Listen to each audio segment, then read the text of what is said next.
All right, folks, that didn't take too long now, did it? Wow. DeShaun Foster has been fired, and it's all over the news. I'll show it to you very quickly here, and we're going to talk about this because I didn't see this coming this fast. I knew it was coming. There was absolutely no question that Foster was going to get shown the door, but to have it happen this quickly is very surprising.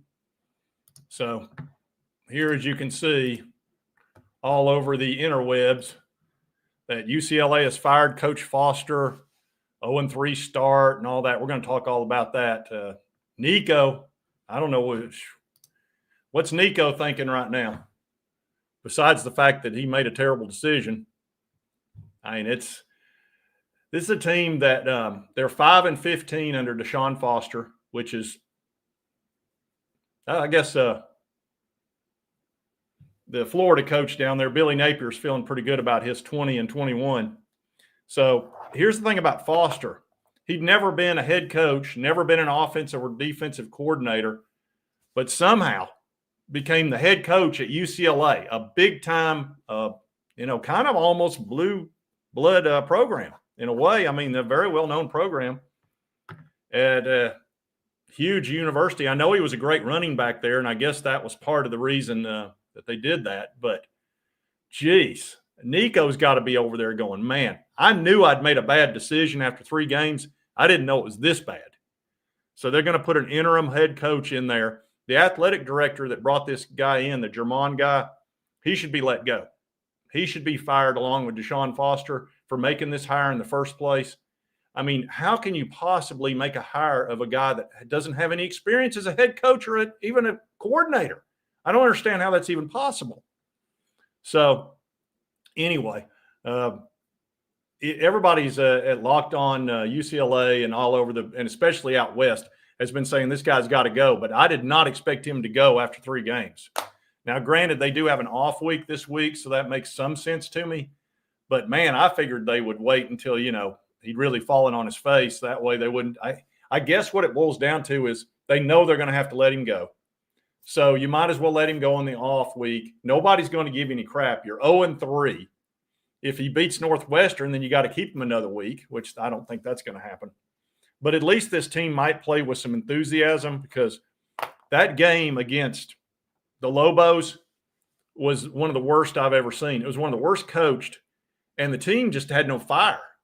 I mean, the Lobos, who's a Mountain West team, by the way, with probably half the talent, just pushed them around, bullied them. Nico, he did his Nico stuff. He flashed occasionally and did a few, positive things. But no, it wasn't. It's not going to work out. He cannot lift a team up on his shoulders and carry. He can't do it. And he's not going to do it. So the thought that, hey, this guy's going to come in and be this saving grace, absolutely not. Now, Joey could have helped him a lot. You saw what Joey did. He played one of the best games last night I've seen a guy play in a long time. I'm as down as I am about losing that ball game. At least we know we got a great quarterback. We got our Josh Dobbs, our Hendon Hooker type quarterback.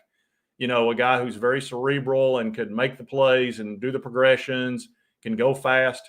So that's all great. And they're stuck with Nico, who looks great in practice.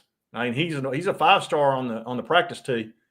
But you put him out on the course and he's going to shoot 85 or, on a good day, he's going to shoot 75. No.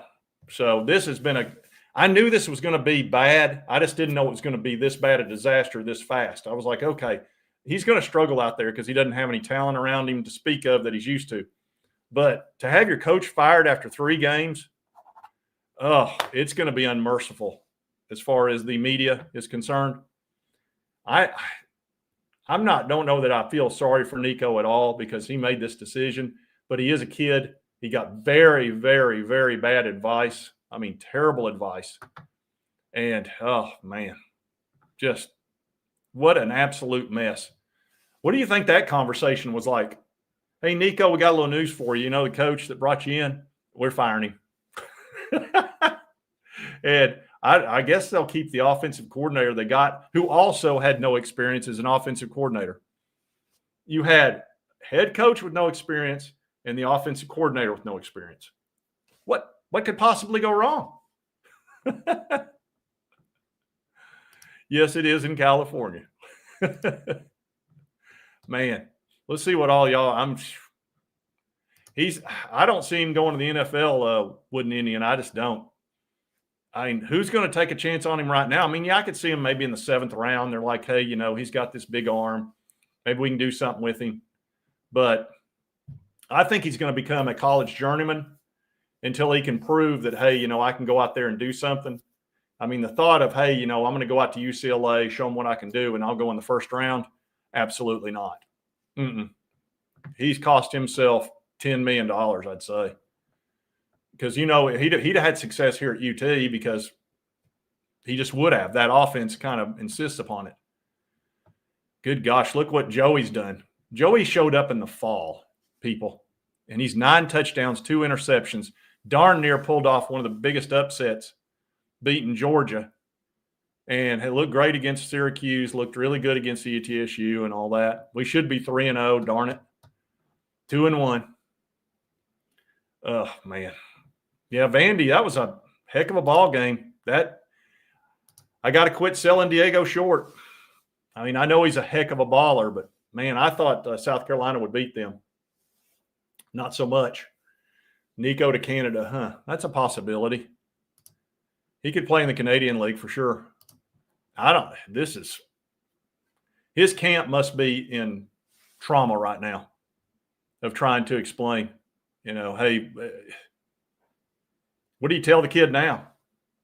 We put you in the worst spot we could have put you. You're in the worst spot you could have been in for half the money. I mean, Cam Newton said it right. He said whoever gave him that advice wrecked him. He just wrecked him. He did. Yeah. Maybe that's probably what they should say to him. Nico, I am a dummy. A big dummy. Yeah, he needs to do the Fred Sanford, you big dummy. Oh, man. Let's see if we've got any comments about it. I know y'all, are you shocked?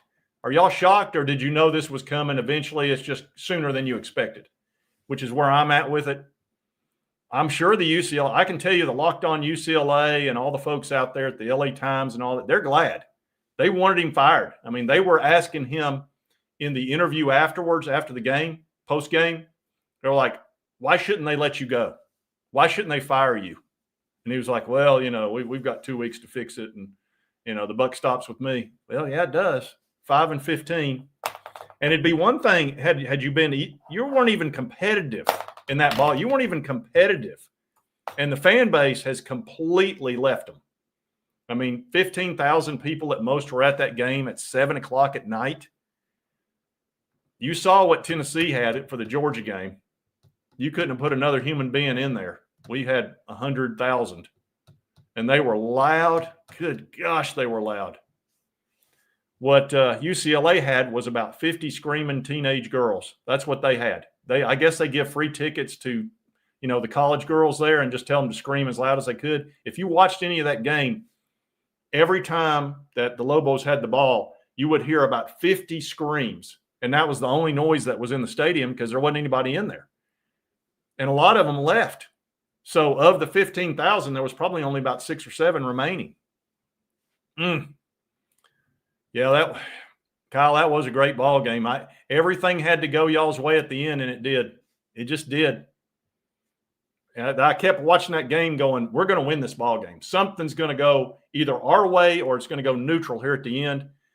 And it just didn't. Even the 2-point play, the missed kick, the bomb, that beautiful throw, that gunner. He had to throw it like a perfect pass 35 yards over a guy's head, and he did. It was just everything had to go their way. So anyway, let's see. Well, who do you get? Who do you hire now? So you're going to go on a national search. Let's see. Who should they get? Well, Josh Heupel's off the list. You can go ahead and put him down. I don't think he'd be real interested. Let me think. Let's see. Lane Kiffin always likes to throw his hat in the his name in the hat. but I don't think he would for this one. I can tell you this much: whoever they bring in will have had head coaching experience. Now, it might be a group of 5 head coach that's, hot, and there's some of those guys out there, but it'll be somebody that's actually run a locker room and been a head coach at a university. If they're smart at this point, they'll get somebody out of the Power 4, even a guy that's even, kind of retired or something. Maybe go get Jimbo Fisher. He doesn't need any money. He'd probably do it for a song. He just wants to coach. There you go. Yeah, go get Jimbo. He'd do a good job. Let's see. K-Town, you didn't even say anything. Thank you for the $4.99. Yeah, that game last night was heartbreaking. But I don't feel bad. I'm really bummed out we didn't win the game, but I don't feel bad because of how well Joey played. And I knew going into the game, I told you folks, they're going to expose our cornerbacks. They're going to go after Redmond, which they did, because you've got to do that. If you're Georgia, you're going to go for the freshman.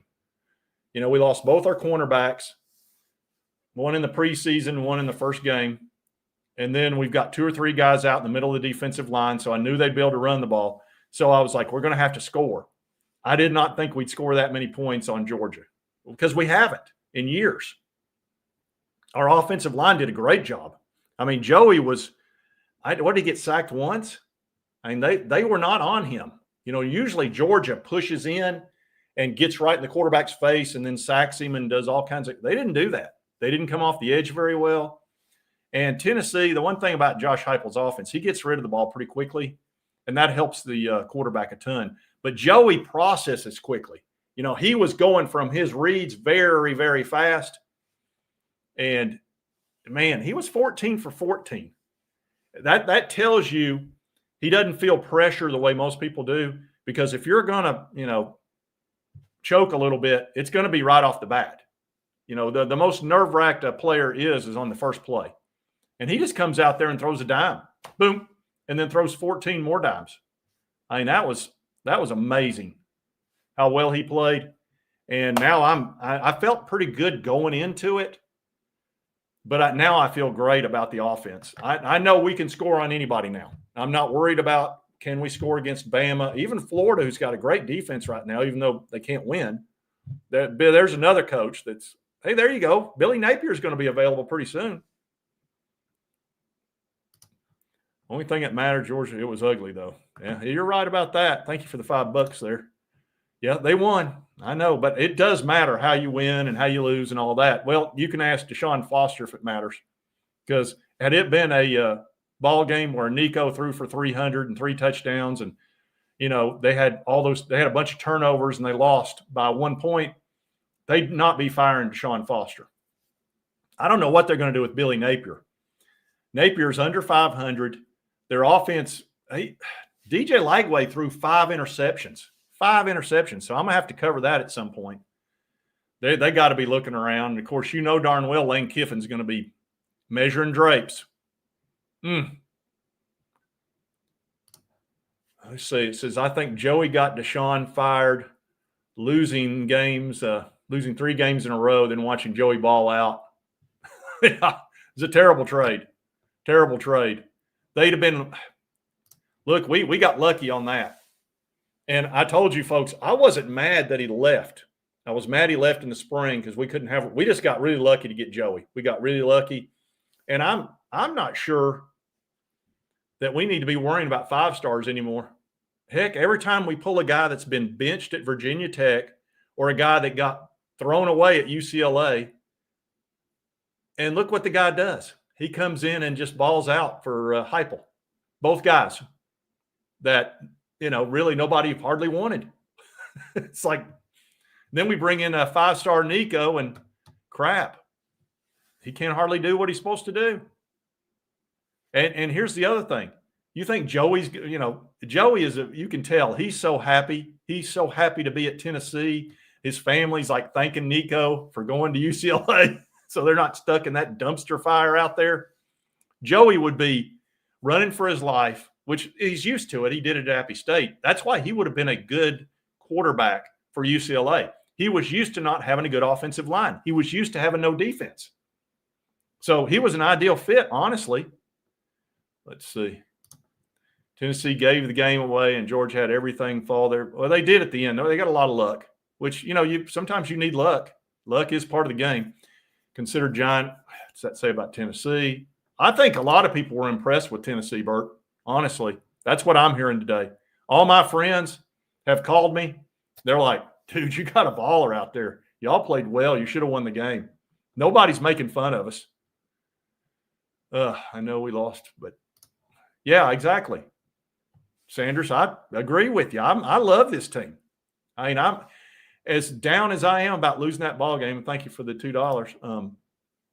I feel great about the team. This is the best I've felt about the team since Hooker, since Hendon got hurt. It really is. Joe was pretty good. He wasn't, he wasn't great because he kept overthrowing people. He's got that magical arm. That's why he'll stay in. Look, I said it 2 years ago. That guy's going to spend 7, 8, 9, 10 years in the NFL making great. He's a multimillionaire because his arm just blows people away. But he wasn't an ideal fit for an Heupel offense, and neither was Nico. Nico was overthrowing people, and you take some guy that's, was at Appy State, and then UCLA said, "Oh, we don't like the way he studies film," and he comes out there and kills it. And Hendon Hooker, who got benched, comes in and just lights it up. 31 touchdowns, 3 interceptions. Nobody does those kind of numbers. You don't get 10 touchdowns to 1 interception. That doesn't happen. It does for Heupel when he gets the right guy. Now he's got Joey Aguilar, Joey Football, who's just wearing it out.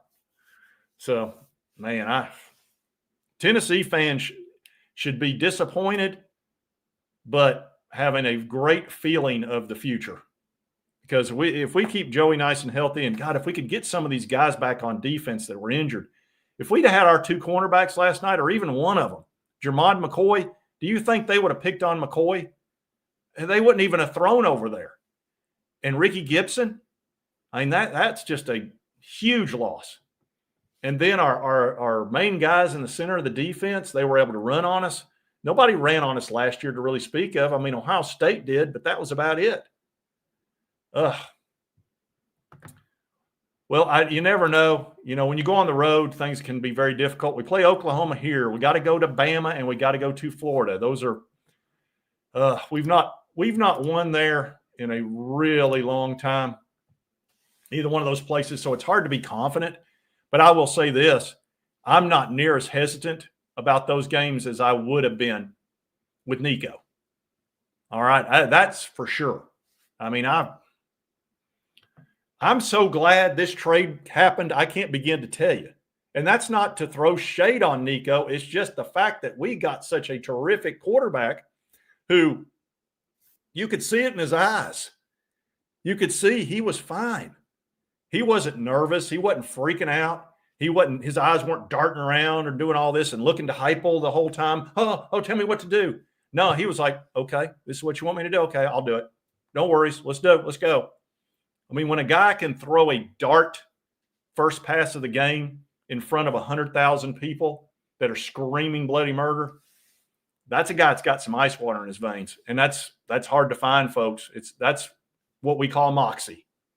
There are some quarterbacks, that Brady Cook up at Missouri last year, not the greatest athlete in the world, but that guy had moxie. And Joey's got moxie. So couldn't be more pleased. Is there any way we can get another year out of him? Didn't he go to junior college for 2 years? Shouldn't he get 2 years? Shouldn't he be like Diego? No, Miss Pinky, we do not play Texas this year. We play Alabama and Florida, Oklahoma. Of course, we play Georgia. And then we play Mississippi State, Vanderbilt, Kentucky, and there's one more because we have 8 SEC games. I don't know if I listed 8 there or not. Pavia is another guy with super moxie. That guy was built out of moxie. Oh, I wouldn't think so. No, he's not going to step down. No, I thought Nico handled after the game fine. Here's the thing. I think Nico's a pretty good kid. He handled it fine. He said, look, Coach Foster put us in all the right spots. We're just not executing. It's on us. It's on the players. He didn't throw any shade on Foster. He didn't sit over on the sidelines and pout. He didn't do any of that. He handled himself as a professional.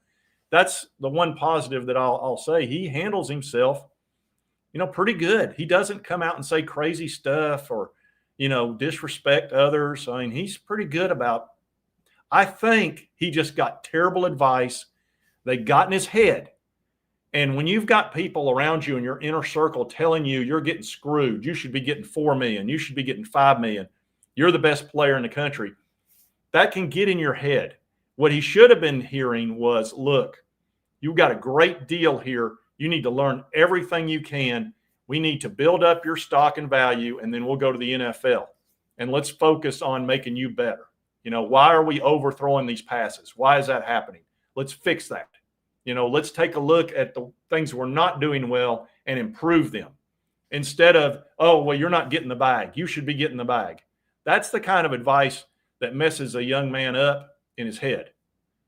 You don't want to beat him down, but you also don't want to build him up to the point where he's not using good sense. And he leaves a $2.5 million deal where he was treated like gold. He had 100,000 people watching his games. What do you think he thought when he walked in that stadium and there was 15,000 people there? How do you think that made him feel?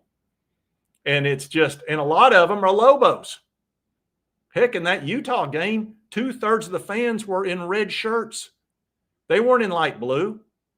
I mean, that would blow your mind. As a young man, I'd be like, that's the whole point, is to play in front of the 100,000. That's what you want. That's what you dream of. As a high schooler, you're like, man, I need to go to a big-time place. I want to be where all that excitement is. I want to be where ESPN Game Day is. I want Nick Saban at the stadium. I want all the biggest players watching that game and talking about it. I want them talking about me.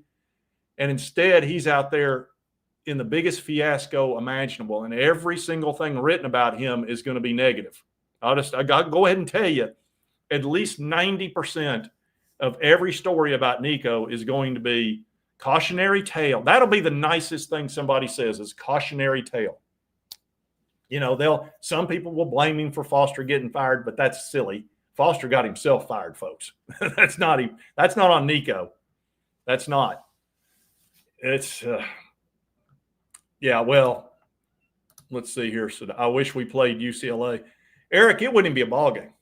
Honestly, it'd be like playing ETSU. It just would. Nico would get sacked 6 times, at least 6 times. We'd score as many as we wanted to score. UCLA, we'd run the ball for 400 yards. We would. The Lobos ran for 300. Joey would throw for 300, and we'd score 70 points, something like that, and they'd score. I think Nico could get them a touchdown. He'd get them 7-10 points, not too much trouble. I think he could pull 1 touchdown out. Maybe not. It just depends on the mood the Vols were in at that time. But it would be awful. I know Jackpot can't be happy after Vanderbilt beat him. I see some comments about Jackpot in here. That was tough. And Billy Napier, you're next. Billy, don't be a hero. Y'all remember that song from the 70s? Don't be a hero, because you're next. And it's not part of it is their schedule is such a nightmare. And now they're going to Miami. Miami's going to plant an L on them, and that'll make them 1-3. And they may have to let him go after that. It's hard to say. They owe him $20 million, which they had $27 million ready to go for him last year. If you remember, they had the money put together to let go of Billy Napier. So $20 million, $7 million less. I would say they're already looking around. Now, what they should do is what UCLA is doing, put an interim in. But I would wait on Florida. I'd wait until probably middle of the season. You never know. DJ might turn it around. Their defense is good. Florida's defense is excellent. They stuck it to LSU last night. 20 with 5 turnovers, 5 interceptions, and they scored 20 points. And I know they could have put in that last 7 if they wanted to, but I tell you what, that's pretty impressive. Yeah, you may be right about that. That Jermon dude. No, yeah, there's no excuse for hiring somebody with no experience and never been an offensive or defensive coordinator. How do you do that? How do you even have that conversation? Well, we're thinking about hiring this guy. There had to be some people around him saying, dude, he's never been a head coach. He's never even been a coordinator. He was a running backs coach. What are you doing? Oh, well, you know, he was a great running back at UCLA. How is that a qualification? How is that even close? That guy, I would have fired him. I would fire the athletic director first, bring in a good one, and then fire Foster. I would have fired. I mean, you got to fire the guy that hired him. Good grief. That should have been a dual press conference. We're letting 2 people go. Let's see. Yeah, Nico, y'all are asking about Nico. All he can do is just keep playing, really, and just try to keep the best at it. That's the best thing for him to do. Just keep playing. Play the best you can. Keep a good attitude. Don't say anything stupid.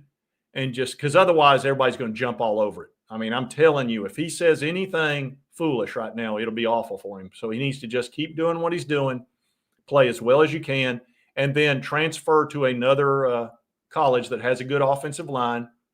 Try to find a setup that's halfway as good as what you had at Tennessee, and try to build up your stock. Because, you know, Nico's a stock, and he came out of high school, he was Palantir, you know, one of those type of stocks. He was as hot as a firecracker, and everybody wanted, he was NVIDIA or Meta.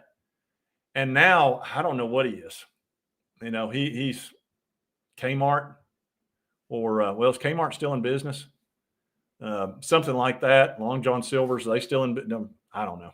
If he was a stock, he's gone from $100 down to, I don't know, he's almost a penny stock at this point. He's worth $1, $2, $3, and he needs to build that back up. Go to a school that's got a good offensive line, got good talent, and get your stock back up to 20, 25, $30 so you can go in the top 3 rounds of the NFL draft, because they'll be impressed. He'll look great in all those testings, you know, when they test the quarterback and have him make all these throws. He can make any throw. Nico can make any throw. And if he doesn't have a guy bearing down on him and he doesn't have to go through progressions, he's going to hit it every time. He looks like $1 million in practice. I promise you that. He is so impressive in practice. They had CBS Sports was running around. Oh, this guy's going to be a world beater. They're going to win 7 or 8 ball games with this guy. Tennessee's going to be ruining the day that they let him go. They should have paid him. Really? Really? Should they have paid him? Should they have paid him? I don't think so. We got a guy for $1 million in Joey, that's the reported amount, who looks like $10 million. So I'm fine. Trying to make I'm not going after Nico. No, I don't want to do that to him because I don't think he's a bad kid.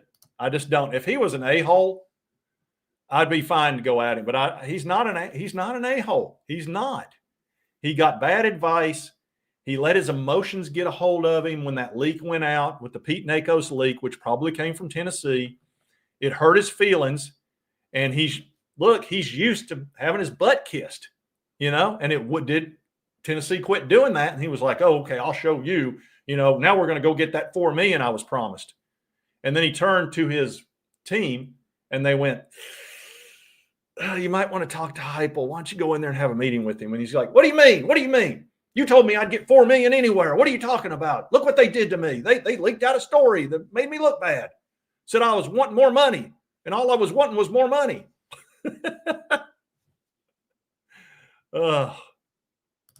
Yeah. Oh, yeah. Talking about our corners. God, no kidding. Jack. It'd be if we had our 2 corner or one of them, because I can tell you Colton Hood's good. Colton Hood's a good player. I thought he played well last night. You know, you may be right about that. You may be right.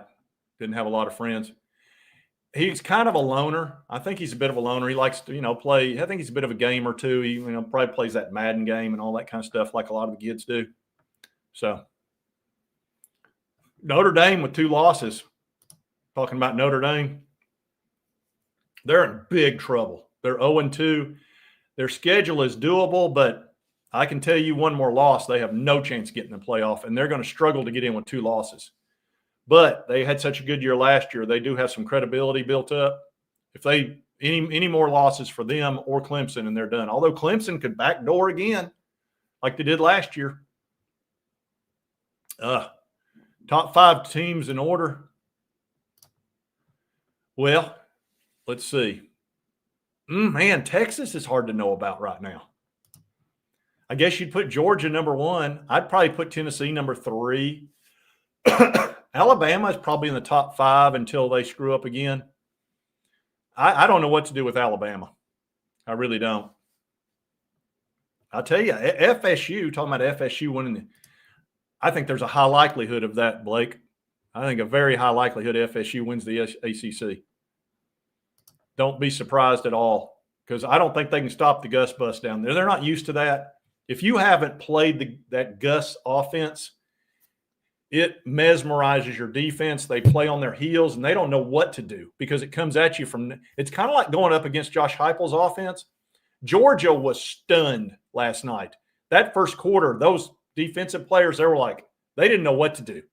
They felt like they were in a tornado.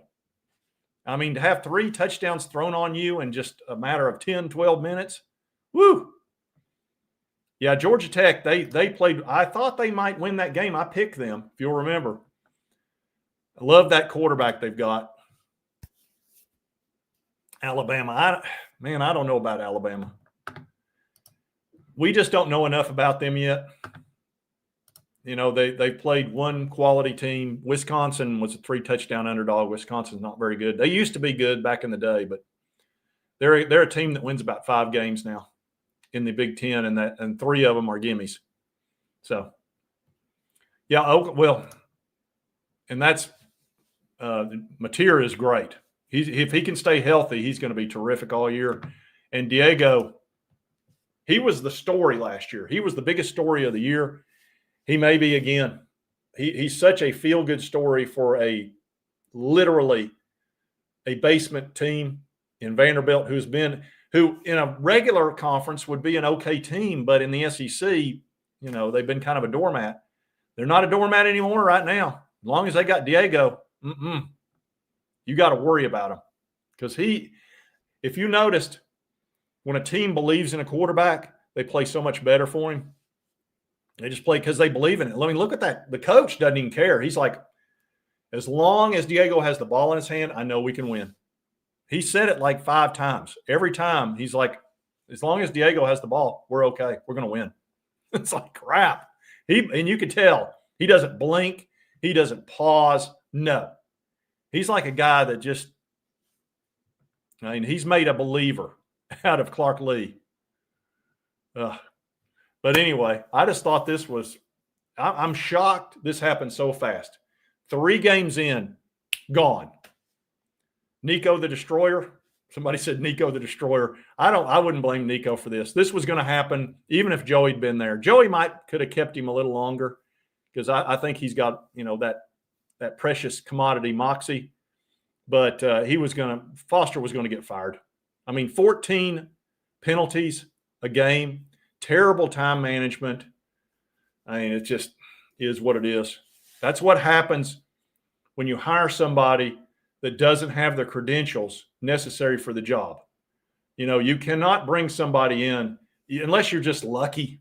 You could bring somebody in that's, a super quick study and could possibly figure it out, but it's a heck of a risk to take. You shouldn't do it. And that's why the athletic director should go. But he should be the next one fired.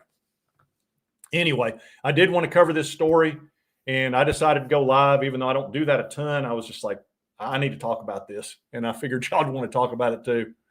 But anyway, just wanted to bring this big news to you because this is a shocker. Man, look where we were just a few weeks ago on the whole Nico thing when CBS Sports was telling us, oh, you're going to regret this.